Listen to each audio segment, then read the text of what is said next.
దేవుని ప్రశస్తమైన నామమునకు మహిమ ఘనత ప్రభావములు కలుగునుగాక.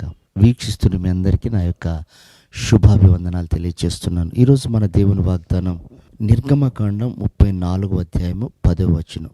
భూమి మీద అద్భుతములు నీ ప్రజలందరి ఎదుట చేసేదను.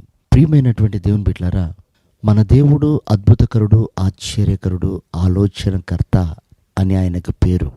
ప్రజలందరూ దేవుడు అని విశ్వసించినట్లుగా ఈ భూమి మీద దేవుడు ఎన్నో అద్భుతాలు చేశాడు.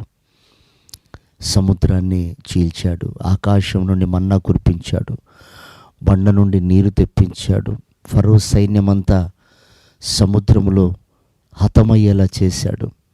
అంత మాత్రమే కాదు, మృతులను సజీవులుగా చేశాడు, గుడ్డివారికి చూపు, కుంటివారికి నడక, ఇలా చెప్పుకుంటూ వెళ్తే ఎన్నో అద్భుతాలు నా ప్రభు చేశారు. విచిత్రం ఏమిటంటే, ఇన్ని అద్భుతాలు చూసినా దేవుణ్ణి ఆ రోజున వాళ్ళు అంగీకరించలేదు. ఈరోజు చూసి నమ్మిన వారి కంటే చూడక నమ్మిన వారు ధన్యులు అన్నాడు.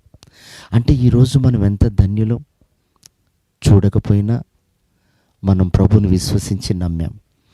అయితే ఇక్కడ నేను చెప్పాలనుకున్న మాట ఒకటే, ఆనాడు అద్భుతాలు ఉన్నాయి, స్వస్థతలు ఉన్నాయి, అది దేవుడు చేస్తాడు అని మనం విన్నాం, చూసాం, కానీ వాళ్ళు నమ్మలేదు. ఈరోజు మరి దేవునిలో స్థిరపడి ఎంతో కాలమైనా దేవుణ్ణి వెంబడిస్తూ ఎన్నో సంవత్సరాలు అవుతున్నప్పటికీ చాలా విషయాల్లో మనం విశ్వాసంతో ఉండలేకపోతున్నాం. అవి నిజాలు కావా? దేవుడు చేసిన అద్భుతాలు, అంత గొప్ప కార్యాలు చేసిన దేవుడు మన కుటుంబంలో ఇంకా రక్షణ లేని వారి విషయంలో దేవుడు కార్యం చేయలేడా? ఇంకా ఉద్యోగాల కొరకు ఎదురు చూస్తున్న వారి జీవితంలో దేవుడు కార్యం చేయలేడా? స్వస్థత కొరకు కనిపెట్టుకున్న వారి జీవితంలో కార్యం చేయలేడా?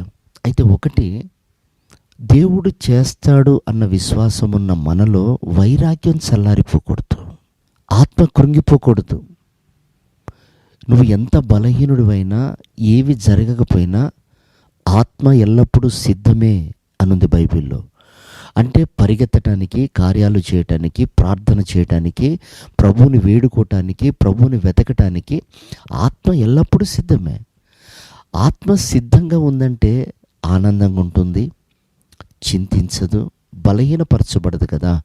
అలాంటప్పుడు నిరీక్షిస్తున్న నీ జీవితంలో కృంగుదల ఎందుకుంది? ఆయన కార్యాలు చేస్తాడన్నప్పుడు నువ్వు సంతోషంగా ప్రభు విషయంలో ఎందుకు పాలు పొందుకోలేకపోతున్నావు?